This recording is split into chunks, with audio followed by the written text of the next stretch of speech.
పిస్తా పేడా చేసుకోవడానికి కావాల్సిన పదార్థాలు చక్కెర, కోవా, ఇందులో షుగర్ లేదు, ప్లెయిన్ కోవా అన్నమాట, నానబెట్టుకున్న పిస్తా, ఇలాచి పొడి, గ్రీన్ ఫుడ్ కలర్, అలాగే పిస్తా ఎసెన్స్. సో అన్నీ రెడీగా ఉన్నాయి కదా, చాలా సింపుల్గా ఇంట్లోనే మనం పిస్తా పేడా చేసుకోవచ్చండి.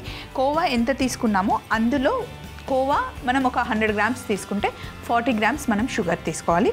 అలాగే ఒక 100 గ్రామ్స్ పిస్తా మనకి కావాలి. సో ఇప్పుడు స్టవ్ ఆన్ చేద్దాం. సో ఇప్పుడు మిక్సీ జార్ పెట్టుకొని ఇందులో మనం నానబెట్టుకున్న పిస్తాని వేసేసేయాలి. పిస్తాని మిక్సీ జార్లో వేసేసి మనం ఇప్పుడు మిక్సీ పట్టుకోవాలి. అలా అని మొత్తం ఫైన్ పేస్ట్ అవసరం లేదండి, కొంచెం కొంచెం మనకు ఆ పిస్తా ముక్కలు కనిపించాలన్నమాట. ఇలా మనం మిక్సీ చేసుకోవాలి. పొయ్యి మీద ప్యాన్ పెట్టాను, వేడెక్కింది. ఇందులో మనం ఫస్ట్ కోవా వేస్తున్నాం. వేడి తగిలితే కోవా కరగడం స్టార్ట్ అవుతుంది.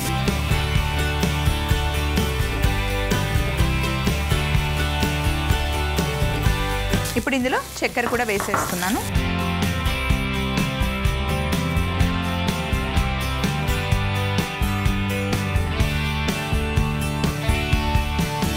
కోవాతో మనం బొబ్బట్లు కూడా చేసుకోవచ్చు. అండ్ ఇలా పేడా చేసుకోవాలి అంటే మామూలుగా అయితే చాలా మిల్క్ తీసుకొచ్చి మనం దగ్గరకు వచ్చేంత వరకు కుక్ చేసి చేస్తాం కదా నార్మల్గా యాక్చువల్గా ప్రాసెస్ అయితే. కానీ కొంచెం ఈజీగా ప్రాసెస్ చేసుకోవాలి అంటే కనుక ఇలా కోవా తెచ్చేసుకొని డైరెక్ట్గా చేసేసుకోవచ్చు. కోవాని కూడా పాలని బాగా మరిగించి దగ్గరగా వచ్చిన తర్వాతనే అది కోవా తయారవుతుంది. పిస్తాని వేసేద్దాం.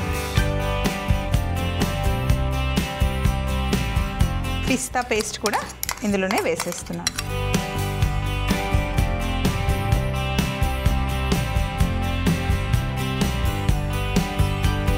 ఇప్పుడు మొత్తం మిక్స్ చేసుకోవాలి. ఇంటికి ఎవరైనా గెస్ట్లు వచ్చినప్పుడు 15-20 మినిట్స్లో చేసేసే స్వీట్ అనమాట. ఓన్లీ ఇది కాస్త చల్లగా అవ్వడానికి, పేడా షేప్ చేసుకోవడానికి టైం పడుతుంది, కానీ మిగతా ప్రాసెస్ అంతా చాలా ఈజీ. చూడండి, ఫస్ట్ నేను కోవా వేసాను, చక్కెర వేసాను, పిస్తా పేస్ట్ చేసి వేసేసాను. ఇప్పుడు మీరు ఒకసారి టేస్ట్ చూసుకొని మీకు స్వీట్ సరిపోయింది అంటే ఓకే, లేదు అంటే ఇంకొంచెం స్వీట్ కావాలి అంటే ఇప్పుడు మీరు స్వీట్ని అడ్జస్ట్ చేసుకోవచ్చు. ఇందులో మనం యాలకుల పొడి వేసుకోవాలి, కొంచెం ఇలాచి పొడి, అలాగే పిస్తా ఎసెన్స్. దీనివల్ల మనకి మంచి ఫ్లేవర్ వస్తుందన్నమాట. అలాగే ఫుడ్ కలర్, ఇది మటుకి కంప్లీట్గా ఆప్షనల్ అండి, మీకు నచ్చితే వేసుకోండి, లేకపోతే లేదు. కమర్షియల్ స్టైల్లో చేస్తున్నాం కాబట్టి కలర్ ఇస్తున్నాను నేను, లేదు అంటే మీరు అవాయిడ్ కూడా చేసుకోవచ్చు. పిస్తా పేస్ట్ వేసి కలుపుతూ ఉంటేనే ఆటోమేటిక్గా గట్టిగా అయిపోయింది. అసలు ఆ ఫ్లేవర్ అయితే చాలా బాగుంది. సో ఇప్పుడు స్టవ్ ఆఫ్ చేసేసుకొని ఇందులో మనం 1 టేబుల్ స్పూను నెయ్యి యాడ్ చేసుకోవాలి. నెయ్యి మొత్తం కలిసిపోవాలన్నమాట కంప్లీట్గా.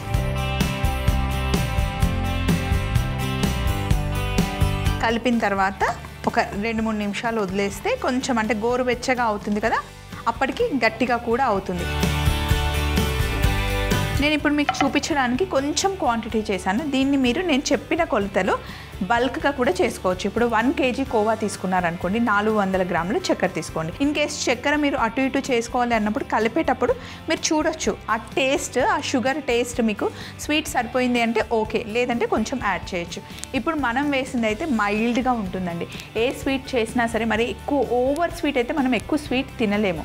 సో మైల్డ్గా ఉంటుంది. పాయసమైనా, పరమన్నమైనా, లేదా ఇలాంటి స్వీట్స్ అయినా సరే మైల్డ్గా ఉంటేనే తినడానికి బాగుంటుంది అనమాట. అంటే 1-2 ముక్కలు తినగలుగుతాం. సో ఓవర్గా ఉండదన్నమాట. అలాగే మీరు కేజీ కోవా తీసుకుంటే కేజీ పిస్తా పప్పు మీరు తీసుకోవాల్సి ఉంటుంది. కోవా ఎంత వేస్తే పిస్తా అంత వేసుకోవాలి. పాకం అలాంటి రెసిపీస్ అయితే మనకు కొంచెం కష్టపడాల్సి ఉంటుంది. అండ్ అందరికీ ట్రై చేస్తే వస్తాయో రాదో అని చెప్పేసి ఆ డౌట్ ఉంటుంది కదా. ఇదైతే నో డౌట్గా కాస్త చల్లగా అయిపోయిన తర్వాత మీరు పేడా చేసేసుకోవచ్చు.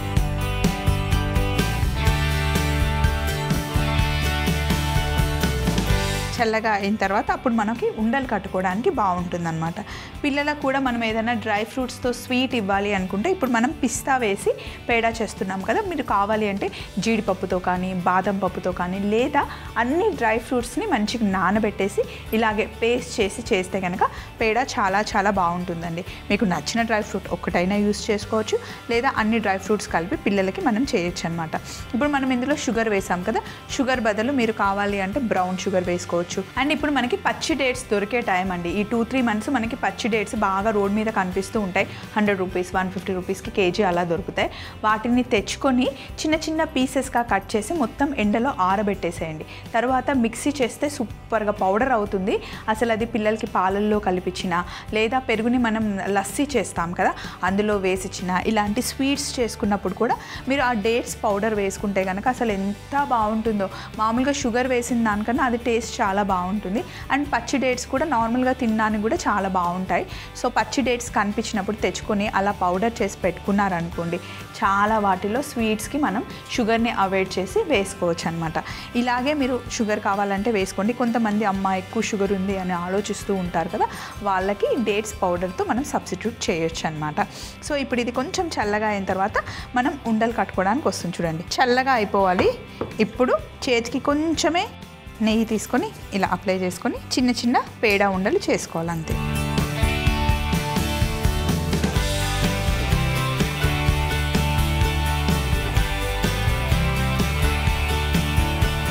ఇలా చేసి జస్ట్ ఇలా ప్రెస్ చేస్తే సరిపోతుంది.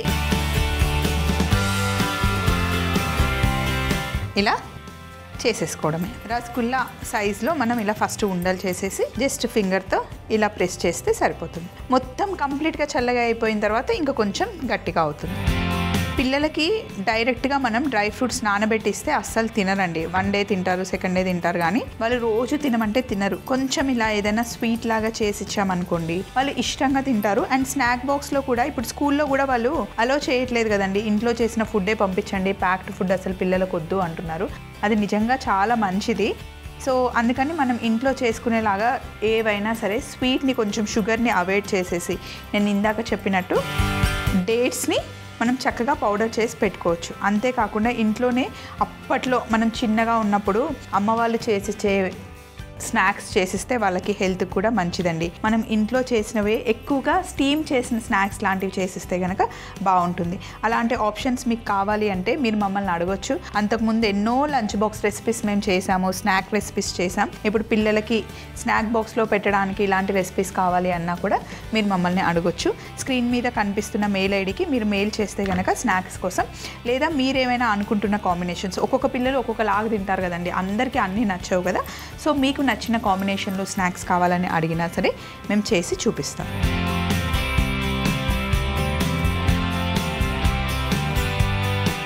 ఇలాగే అన్నీ రౌండ్గా చుట్టేసుకొని మధ్యలో ఇలా ప్రెస్ చేసుకుంటే సరిపోతుంది. అండ్ ఇలా మాట్లాడుతూ ఉంటే పిల్లల గురించి ఒకటి గుర్తొచ్చిందండి. మామూలుగా ఇంట్లో ఆడపిల్లలు ఉంటే మా టైంలో అండ్ మా నానమ్మల టైంలో, అమ్మమ్మల టైంలో అమ్మాయి ఇంట్లో ఉంటే మెచ్యూర్ అసలు 16 ఇయర్స్ 17 ఇయర్స్కి అయ్యేదంట. మా టైంలో 12 ఇయర్స్ 13 ఇయర్స్ అలా అయ్యేవాళ్ళం. ఇప్పటి పిల్లల్ని చూసుకుంటే 7, 8, 9 ఇయర్స్కి మెచ్యూర్ అవుతున్నారండి. ఎంత కష్టం వాళ్ళకి. అదంతా ఎందుకు జరుగుతుంది అంటే మెయిన్ థింగ్ ఫుడ్ అండి. ఫస్ట్ పిల్లలకి బయట జంక్ ఫుడ్ తినడం నో చెప్పేసేయండి, అది మాన్పించేయండి. వాళ్ళకి ఏది కావాలి అన్నా హ్యాపీగా అమ్మ ఇంట్లో వండి పెడితే అది ఎప్పుడూ మంచిదే. జంక్ ఫుడ్స్ అండ్ స్ట్రిక్ట్గా మనం నో చెప్పాల్సింది సోడాస్ కండి. ఏవైనా సరే బ్లాక్ సోడాస్ లేకపోతే వైట్ సోడాస్, బయట మనం వెళ్ళినప్పుడు సోడా ఉన్న ఏ డ్రింక్స్ అయినా కూడా పిల్లలకి బిగ్ నో నో అని చెప్పేయండి. వద్దు అంటే వద్దు, ఒక్కసారికైనా 100 సార్లకైనా వద్దు అంటే వద్దు. అండ్ ఇంకో థింగ్ ఏంటి అంటే అసలు చాలామందికి తెలియంది, రీసెంట్గా నాకు తెలిసింది ఏంటి అంటే నెయిల్ పాలిష్లో అసలు చాలా కెమికల్స్ ఉంటాయంట. చిన్న చిన్న బుడ్డి పిల్లలు, మా చెల్లి వాళ్ళ కూతురు కూడా 1.5 year 2 years ఉంటుంది, దానికి నెయిల్ పాలిష్ అంటే ఎంత ఇష్టమో. ఏముంది, చిన్నపిల్లలే కదా, చేతులు ముద్దుగా కనిపిస్తాయి కదా అని మనం పెట్టేస్తాం. అలాగే లిప్స్టిక్స్, వాళ్ళకి వేసే పౌడర్స్ కానీ మేకప్స్ కానీ చిన్న పిల్లలకే అలవాటు అయిపోతుంది. ఈ మధ్య ఇంకా రీల్స్ పిచ్చి ఎక్కువ అయిపోయి చాలా మేకప్ చిన్న పిల్లలకే అలవాటు అయిపోతుంది. అవి మనకి తెలియకుండానే అలా అయిపోతుంది అనమాట. అలా జనరేషన్ అలా అయిపోయింది. కాబట్టి నెయిల్ పాలిషెస్ చిన్నపిల్లలకి అస్సలు పెట్టకండి. కొన్నిటి వాటి మీద ఆర్గానిక్ అని రాస్తారు, ఇది ఉండదు అది ఉండదు అని రాస్తారు, కానీ కంప్లీట్గా అవాయిడ్ చేయడానికి ట్రై చేయండి. ఇప్పుడు ఇంట్లో పెద్ద పెద్ద ఫంక్షన్స్ ఉన్నాయి, తప్పదు బయటికి వెళ్తున్నాము అన్నప్పుడు ఇవ్వండి, కానీ నార్మల్ డేస్ అయితే పిల్లలకి అవాయిడ్ చేస్తూ ఉండండి. మనకి తెలిసి తెలియకుండానే ఇవన్నీ జరిగిపోతూ ఉన్నాయి కాబట్టి కొంచెం ఆ కాషన్ మనకి ఎప్పుడూ మన మైండ్లో పెట్టుకుంటే బాగుంటుంది. అండ్ ఇంకా ఎక్కువగా మనం గుర్తుపెట్టుకోవాల్సింది ఏంటి అంటే పిల్లలకి ఆన్ టైం బెడ్ మీదకి పంపించాలండి. ఇప్పుడు స్కూల్ టైంలో అయితే ఖచ్చితంగా వాళ్ళకి 10 గంటలు నిద్ర అవసరం. ఇప్పుడు వాళ్ళ బ్రెయిన్కి ఎంతో ప్రెషర్ పడుతుందండి ఆ చదువుకోవడం కానీ, ఆ బుక్స్ కానీ అవన్నీ.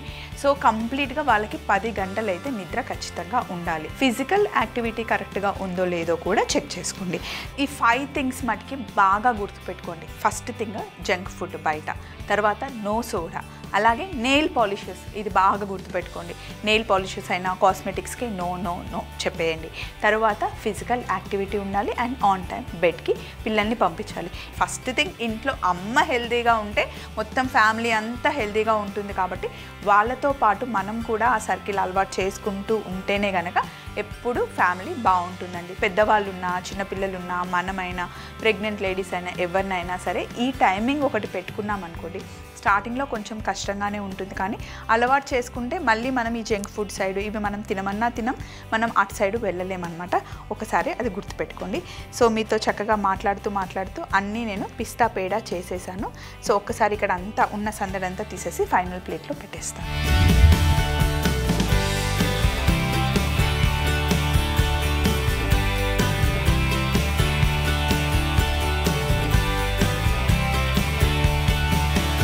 పిస్తా పేడ తయారీ విధానం: ముందుగా మిక్సీ జార్లో నానబెట్టుకున్న పిస్తాని వేసి బరకగా మిక్సీ పట్టుకోవాలి. ఇలా ఇప్పుడు వేడిగా ఉన్న ప్యాన్ లో కోవా, చక్కెర వేసి బాగా కలుపుకొని కోవాని కరిగించాలి. కోవా, చక్కెర రెండు మిక్స్ అయ్యాక ఇందులో మనం పిస్తా పేస్ట్ వేసుకొని యాలకుల పొడి, పిస్తా ఎసెన్స్, ఫుడ్ కలర్ వేసి బాగా కలుపుకొని ఒక ముద్దలాగా అయ్యేంత వరకు స్టవ్ మీద తిప్పాలి. తర్వాత ప్లేట్లోకి తీసుకొని చల్లారాక రౌండ్ గా చేతిలో ఇలా ఉండలు చుట్టుకుంటూ పైనుండి ప్రెస్ చేసుకొని ప్లేట్లో పెట్టుకుంటే ఎంతో టేస్టీ అయిన పిస్తా పేడ రెడీ అవుతుంది.